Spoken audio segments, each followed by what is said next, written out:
ini. Berarti khilaf di sini maknanya tidak baik. Khilaf maknanya tidak baik. Hukumnya haram bagi sesama kaum muslim. Berbeda dengan ikhtilaf. Nah, ikhtilaf maknanya baik. Ada beberapa makna di dalam Al-Quran. Ikhtilaf maknanya at-tanaqud wa ta'arud, maknanya kontradiktif, berlawanan. Itu makna ikhtilaf. Semisal di dalam Al-Quran Al-Karim Allah Ta'ala berfirman, afala yatadabbaruna al-Qur'ana walau kana min 'indi ghairillah lawajadu fiha ikhtilafan katsiran. Di ayat ini Allah sebutkan tidaklah mereka mentadabbur, menganalisa, memikirkan isi Al-Quran. Seandainya Al-Quran itu dia berasal bukan dari sisi Allah, bukan dari wahyu, maka pasti kau dapati dalam Al-Quran banyak saling ikhtilafan katsiran. Allah menggunakan redaksi firman ikhtilafan katsiran, banyaknya perbedaan. Ulama-ulama tafsir mengartikan apa? At-tanaqud wa ta'arud. Kalau Al-Quran itu bukan wahyu, pasti 114 surat, 6.666 ayat, di situ pasti ada kontradiksi, ada perlawanan. Yang ayat ini pasti akan bertentangan dengan ini kalau karya manusia. Tapi ternyata tidak ada yang kontradiksi, semuanya selaras. Mulai di awal surat Al-Fatihah, paling akhir surat An-Nas, tidak ada perlawanan. Allah menggunakan kata apa? Ikhtilafan katsiran. Di situ artinya tidak ada kontradiksi yang sangat banyak. Nah, ini berarti maknanya apa? Positif. Ya, jadi kita harus bedakan kata al-khilaf dan al-ikhtilaf. Kalau khilaf tidak baik.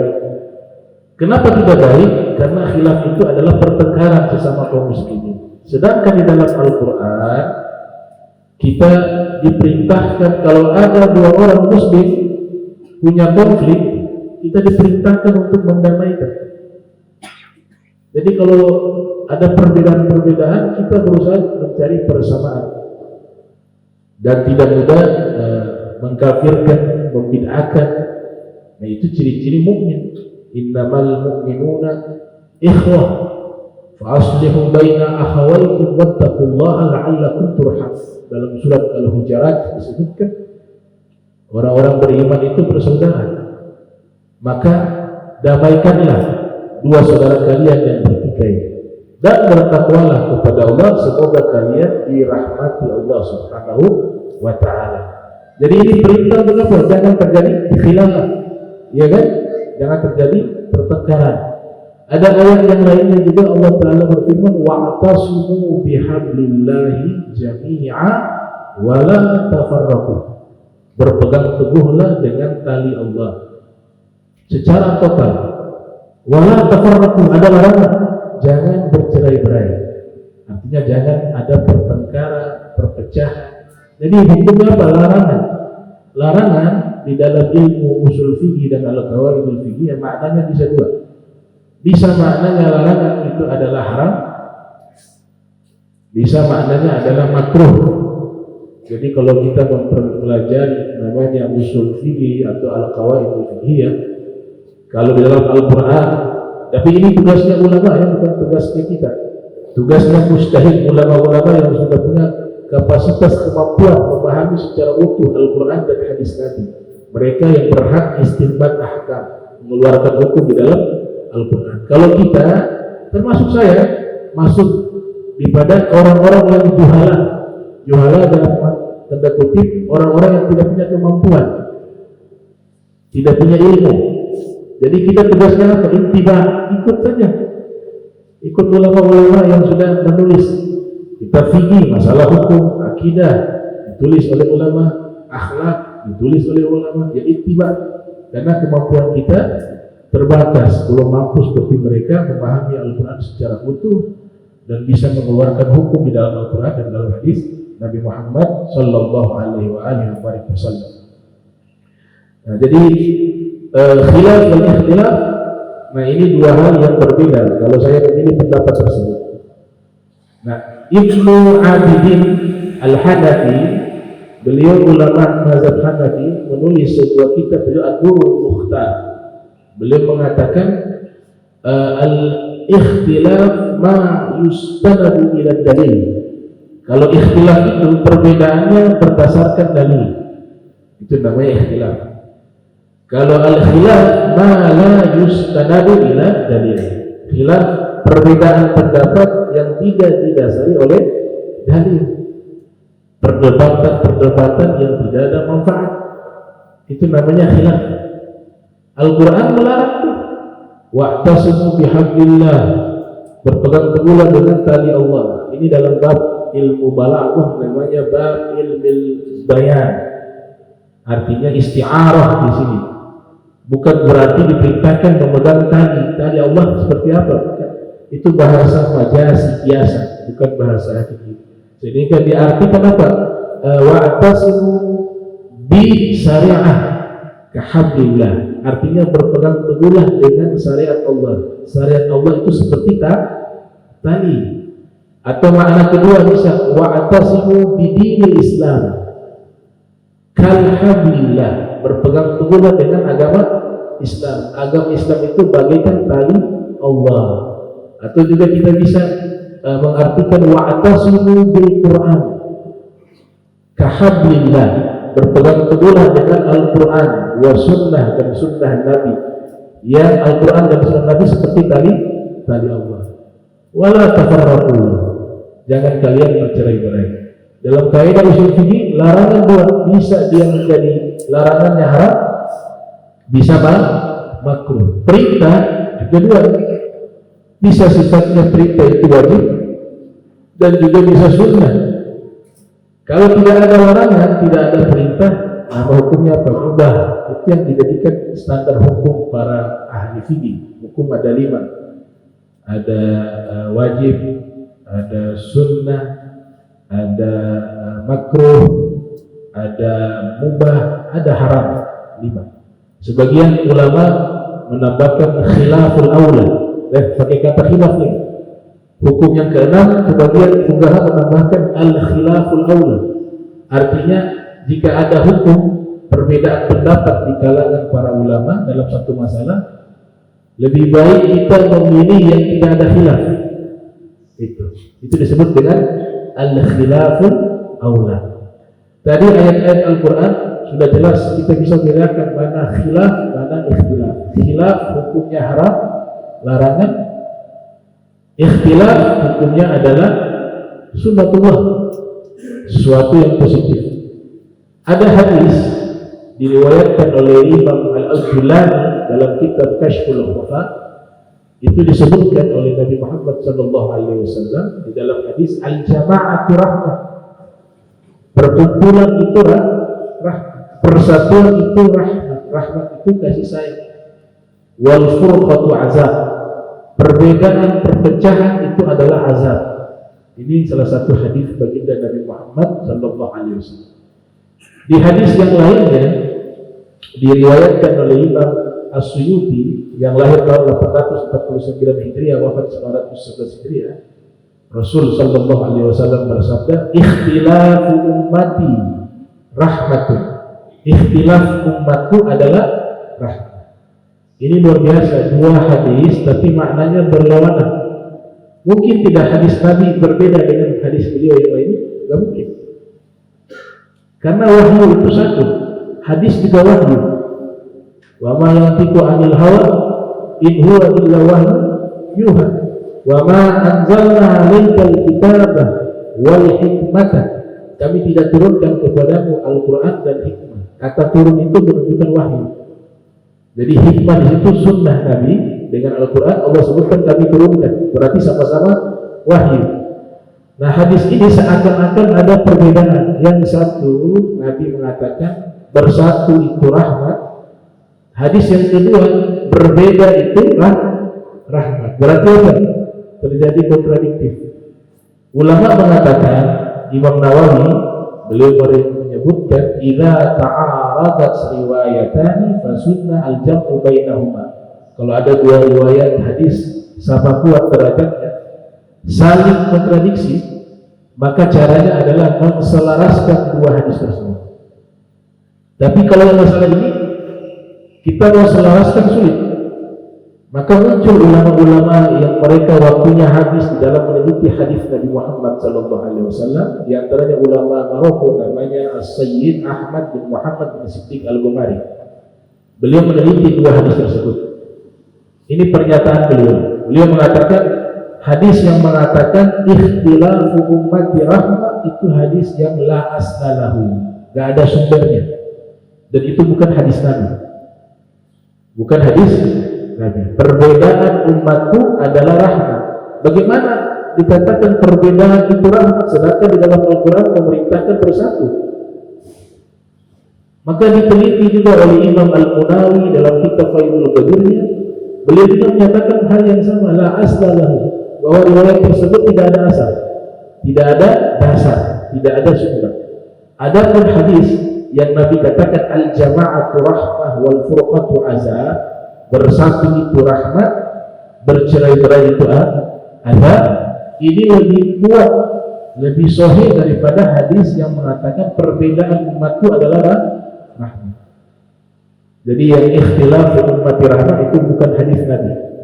Ini salah satu pendapat dari ulama-ulama hadis. Tapi tidak semua ulama mengatakan hal yang sama. Makna ini coba dijelaskan lagi oleh ulama-ulama seperti Al-Imam Muhammad Ad-Dinuski. Beliau menjelaskan bahwa ini maknanya tidak salah. Ikhtilaf ummati rahmah itu tidak salah. Kenapa? Ummati di sini itu maknanya adalah ikhtilafu ulama'i ummati atau ikhtilafu a'immah ummati atau ikhtilafu mujtahidi ummati. Artinya perbedaan pendapat di kalangan ulama-ulama mujtahid di bidang hukum itu rahmat bagi umat. Ada yang berpendapat ulama-ulama fikih kalau berbeda pendapat itu baik, itu kasih sayang Allah. Sehingga ada ulama yang mencoba menerima riwayat tersebut, walaupun tidak ada asal, mereka coba menjelaskan sehingga bisa masuk dan diselaraskan dengan hadis al-jama'atu rahmah. Perkumpulan itu rahmat. Jadi hukum berbeda. Kata para ulama, para fuqaha, kita kan punya 4 mazhab. Ini yang masih eksis. Kalau dulu itu lebih dari 4 mazhab. Sebagian mengatakan puluhan mazhab. Ada mazhab-mazhab fikih yang sudah punah, seperti Lais bin Sa'ad di Mesir, itu mazhabnya sudah tidak ada lagi. Tapi beliau dikatakan oleh Imam Syafi'i, Lais bin Sa'ad afqah min Imam Malik bin Anas. Imam Lais bin Sa'ad yang ada di Mesir itu lebih ahli fikih dari Imam Malik. Tapi tidak ada regenerasi, murid-muridnya tidak ada sehingga terputus mazhabnya. Ada juga mazhab Sufyan Ats-Tsauri, ada mazhabnya Abu Daud Az-Zahiri. Jadi mazhab ini itu banyak. Tapi yang masih bertahan sampai sekarang dan masih ada pengikutnya, peninggalan turasnya, kitab-kitabnya, murid-muridnya yang terus ada setiap generasi. 4 mazhab yang kita kenal itu.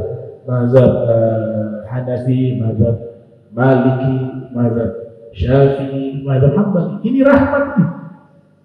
Kenapa rahmat? Perbedaan mereka itu untuk kemudahan umat. Contoh, memegang pelangi dengan telapak tangan bagian dalam, ini mazhab Syafi'i batal wudu. Karena ada riwayat man massa dzakara falyatawadda, siapa yang menyentuh kemaluannya sendiri dengan telapak tangannya maka harus berwudu, berarti batal wudu. Jadi kalau mazhab Syafi'i sentuh bagian dalam batal, bagian luar tidak batal.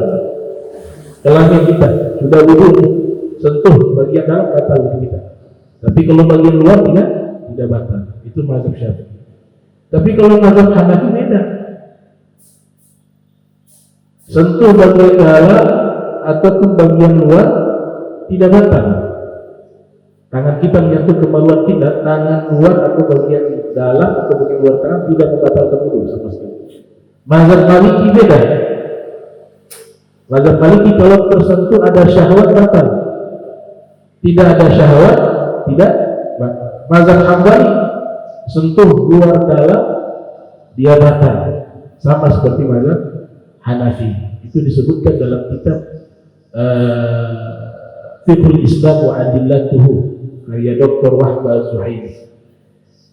Ini menjadi rahmat, sehingga mungkin kadang-kadang orang itu buru-buru sholat mau keluar waktu, dia bangunnya telat, sudah wudu tersentuh tangan. Kalau mazhab Syafi'i batal. Kalau dia menggunakan mazhab Syafi'i untuk wudu kembali, sedangkan waktu sholat sudah mau selesai, sudah mau keluar waktu sholat, maka dia berdosa karena mengundur-undur waktu sholat hingga masuk ke waktu sholat yang lain. Tapi kalau dia pakai mazhab Hanafi, tidak batal, dia langsung sholat. Dan ini dalam keadaan darurat, kita berpindah mazhab itu boleh. Kita melaksanakan umroh atau haji, ketika tawaf, baik tawaf qudum atau tawaful ifadah atau tawaful wada', itu kalau kita menggunakan mazhab Syafi'i, sedangkan manusia begitu banyak ketika musim haji, laki perempuan kalau tersentuh kulitnya, mazhab Syafi'i membatalkan wudu. Dua-duanya batal. Sedangkan tawaf itu harus dalam keadaan wudu. Maka ini akan menyulitkan. Sehingga pada waktu itu memilih pendapat mazhab Maliki yang tidak membatalkan wudu ketika saling bersentuhan. Jadi banyak sekali itu kasus-kasus hukum karena sebab ada perbedaan pendapat itu sebagai apa? Rahmatnya Allah kepada kita. Sehingga hukum ini tidak kaku. Contoh lainnya, seseorang ketika dia ada di negeri yang mayoritas non-muslim, ya, di situ taruhlah di kutub utara, daerah salju. Di dalam mazhab Syafi'i menjual minuman keras dan mengkonsumsi dan membuat dan yang mengantar hukumnya semuanya haram. Orang nanam buah anggur, tapi sudah tahu anggur ini dibeli oleh pihak kedua yang akan membuat anggur itu menjadi miras. Dia tahu itu hukumnya haram. Yang nanam anggur hukumnya haram. Yang mengantar untuk dibawa ke pabrik pembuat minuman keras juga haram, berdosa. Yang menulis juga berdosa. Yang menjual juga berdosa. Yang mengkonsumsi juga berdosa. Ini ada riwayat yang dipahami oleh Imam Syafi'i. Tapi kalau mazhab Hanafi, beliau membolehkan orang muslim menjual miras asalkan di daerah yang mayoritas non-muslim dan dia tidak mengkonsumsinya dan dia tidak menjualkan kepada orang muslim, apalagi di daerah kutub utara. Dia sudah berusaha jual yang lain, tidak laku. Ternyata yang laku di sana apa? Miras. Ini luar biasa. Kasus terjadi. Ada seorang Indonesia di Australia, dia tinggal di satu tempat yang mayoritas non-muslim. Sudah cari kerja susah. Dia sudah coba jualan apapun tidak laku. Di sana yang paling laku apa? Miras. Jadi karyawan di toko-toko di situ ada miras semua. Daerah non-muslim. Kalau kita memaksakan satu mazhab, oh haram itu. Mazhab Syafi'i mutlak, mau ada di daerah non-muslim atau daerah muslim, mau itu dijual kepada orang muslim atau orang kafir, sama statusnya haram. Tapi ketika kita ada mazhab yang lain berpendapat, mazhab Hanafi mengatakan boleh asal di daerah yang non-muslim, dan juga sebelumnya sudah berusaha dagang yang halal ternyata tidak laku dan dia butuh dengan pemasukan, butuh uang, maka dibolehkan sekedar menjual kepada orang kafir. Nah itu karena rahmat. Jadi perbedaan pendapat dalam masalah hukum itu kasih sayangnya Allah. Ada juga sholat di atas pesawat, itu sebagian mazhab tidak sah. Sholat di atas pesawat, sebagian mengatakan sah. Seandainya hukumnya hanya satu, mengatakan tidak sah sholat kecuali harus menghadap ke Ainul Ka'bah. Ainul Ka'bah bentuk Ka'bah. Ada pendapat ulama mengatakan kita sholat itu harus menghadap ke bentuk Ka'bah. Berarti bentuk Ka'bah itu terbatas, tingginya sekian meter. Lewat dari Ka'bah nggak sah, karena harus ke Ainul Ka'bah. Kalau hukumnya hanya satu, sulit kita. Yang di atas pesawat, dia sholat yang dianggap sah, karena tentu di atas Ka'bah. Tapi kan ada pendapat ulama lain yang mengatakan bahwa kiblat itu bukan bentuk Ka'bah, tapi arah Ka'bah. Fawalli wajhaka syatra Masjidil Haram, palingkan wajahmu ke arah Masjidil Haram. Kalau arah berarti yang penting mengarah ke Ka'bah.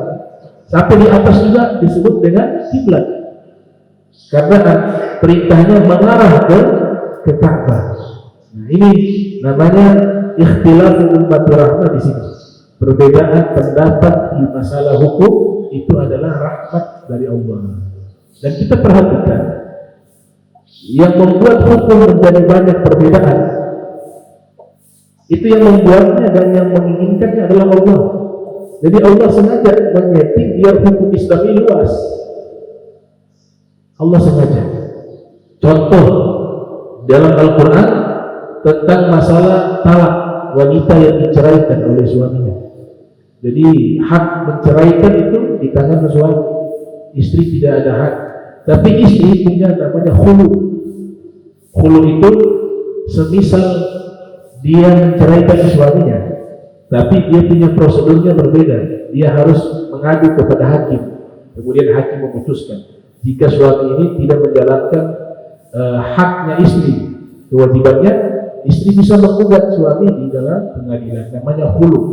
Jadi sama seperti talak, cuma mekanismenya saja yang berbeda. Saya katakan bahwa hukum yang saat ini kita miliki 4 mazhab itu adalah settingan dari Allah. Jadi Allah yang menghendaki hukum Islam itu menjadi berbeda. Kenapa? Karena Allah Maha tahu ini hukum Islam dia tidak hanya berada di zaman Nabi Muhammad. Hukum Islam dia tidak hanya berada di zaman kita ini, tapi Islam ini akan terus ada sampai mendekati hari kiamat. Al-Islam ya'lu wa la yu'la alaih. Makanya Allah Ta'ala yang membuat hukum-hukum Islam menjadi multi tafsir, menjadi berbeda. Sehingga kita perhatikan ayat tentang wanita yang diceraikan, wal mutallaqat atau al mutallaqatu yatarabbasna bi anfusihinna thalathata quru. Contohnya, contoh hukum itu Allah yang setting biar terjadi perbedaan. Wanita-wanita yang diceraikan al mutallaqat yatarabbasna bi anfusihinna, mereka menanti diri mereka masa iddah. Jadi wanita yang diceraikan namanya masa iddah itu menunggu sampai 3 quru. Salah kata quru, 3 quru. Kata quru bentuk jamak plural dari kata qur'un. Qur'un itu tunggalnya, quru bentuk jamaknya. Dan subhanallah Allah memilih redaksi kata yang memunculkan tafsiran-tafsiran yang banyak. Kata qur'un ini bisa diartikan suci, bisa diartikan haid, bisa diartikan masa, bisa diartikan abad. Jadi satu kata tapi artinya banyak. Karena sebab kata 3 quru ini masalah iddah, Allah menggunakan kata 3 quru. Disinilah perbedaan terjadi. Mazhab Syafi'i, mazhab Maliki, mereka memahami kata quru di sini suci. Jadi wanita yang diceraikan masa iddahnya dia menunggu dirinya sampai 3 kali suci. Masa iddahnya. Selepas 3 kali suci diizinkan dia menikah. Hikmah dari masa iddah itu untuk mengetahui khalalul rahim. Rahimnya masih kosong. Kalau sudah 3 bulan lewat, 3 kali suci tadi sudah lewat, berarti kalau dia tidak hamil boleh nikah. Takut nanti tercampur masa. Tahu-tahu kalau tidak ada masa iddah, diceraikan langsung menikah, ternyata wanita ini hamil dengan suami yang sah yang pertama. Suami kedua menikah 3 tahun ini, anak saya jadi menjadi problem. Makanya salah satu hikmah iddah itu adalah khala'ur rahim, mengetahui biar rahim itu kosong. Subhanallah, itu kata kurung Imam Syafi'i dan ulama-ulamanya, Imam Malik dan ulama-ulamanya, mereka menyatakan makna kurung adalah 3 kali suci. Istri yang diceraikan masa iddahnya 3 kali suci. Jika diceraikan dalam keadaan tidak hamil. Kalau dalam keadaan hamil, masa iddahnya melahirkan, bukan 3 kali suci. Imam Abu Hanifah dan Imam Ahmad bin Hanbal mengartikan kata 3 kurung bukan suci, haid, 3 kali haid. Apakah salah? Enggak. Dua pendapat ini benar. Kenapa? Karena Allah memilih kata yang multitafsir, kurung. Yang ini saya nyatakan Allah sengaja membuat hukum Islam ini berbeda biar jadi kemudahan bagi umat. Seandainya Allah tidak menginginkan perbedaan hukum, bisa saja Allah langsung katakan 3 kali suci selesai. Itu tidak. Tapi Allah memilih wahyu atau firman atau kata yang di situ artinya banyak. Kurung bisa arti suci, bisa arti haid. Kalau Allah katakan 3 kali suci selesai, atau 3 kali haid selesai. Tapi Allah memilih kata yang artinya banyak. Ada suci, ada haid, ada masa. Disinilah Allah sengaja membuat hukum Islam ini dia menjadi berbeda. Tujuannya apa? Menjadi rahmat bagi kita, kemudahan bagi kita, rukhsah bagi kita. Kemudian Imam Ahmad bin Hanbal itu pernah diceritakan, Imam Ahmad ini memiliki murid menulis kitab. Ada 2 murid menulis kitab. Murid yang pertama dia membuat satu kitab isinya ittifaq. Jadi dari awal kitab sampai akhir kitab isinya kesepakatan ulama, tidak ada perbedaan. Murid kedua menulis kitab namanya ikhtilaf. Dari awal kitab sampai akhir kitab masalah hukum perbedaan pendapat ulama. Kemudian dipresentasikan kitab tersebut di hadapan Imam Ahmad. Muridnya yang menulis kitab dari awal kitab sampai akhir kitab isinya kesepakatan, ittifaq, dibacakan di hadapan Imam Ahmad. Selesai baca, Imam Ahmad mengatakan, hadza kitab la khaira fihi. Kitab yang kamu bacakan tadi dan kamu tulis tadi tidak ada kebaikan. Padahal isinya apa? Kesepakatan hukum. Tidak ada istilah, tidak ada perbedaan pendapat. Semuanya isinya kesepakatan. Imam Ahmad mengatakan kitab yang semacam itu tidak baik, tidak ada kebaikan. Murid kedua datang, menulis kitab dari awal kitab sampai akhir kitab isinya perbedaan pendapat ulama dalam masalah hukum, dibacakan di hadapan Imam Ahmad.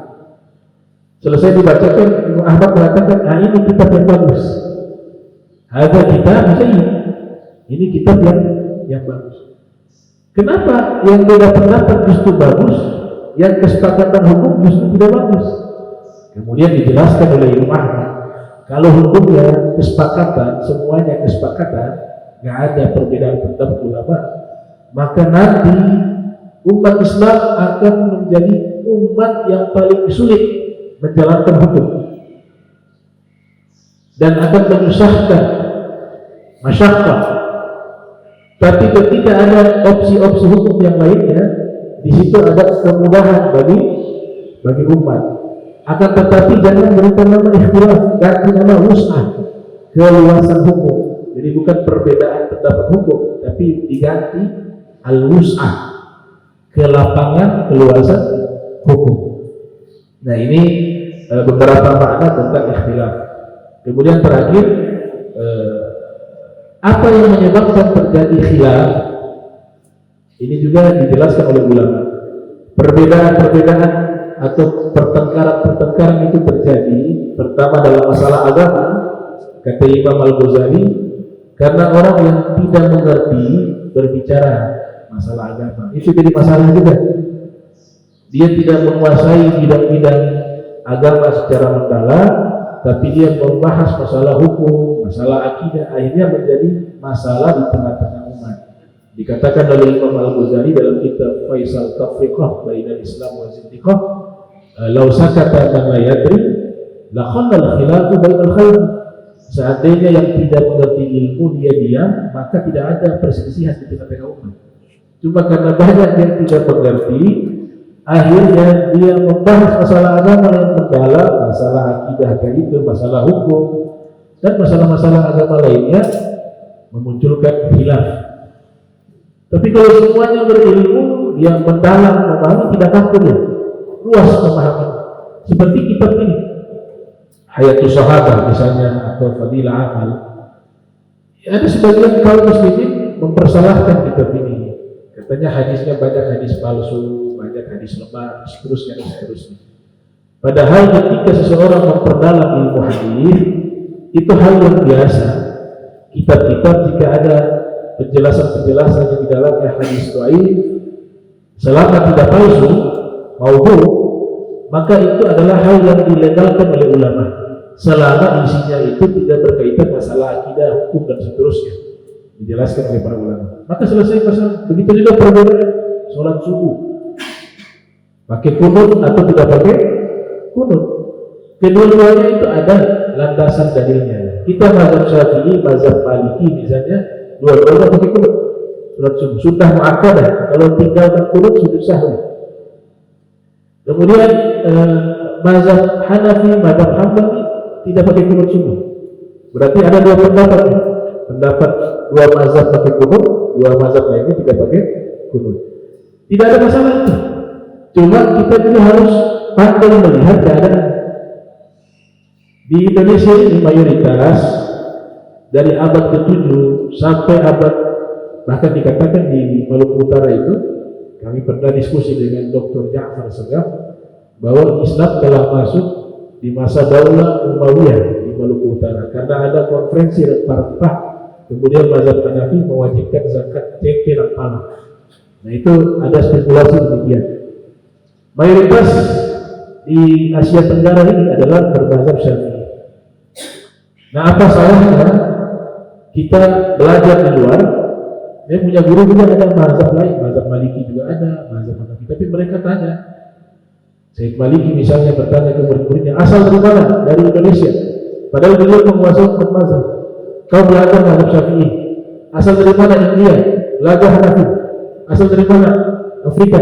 Belajar Maliki. Kenapa diajarkan demikian?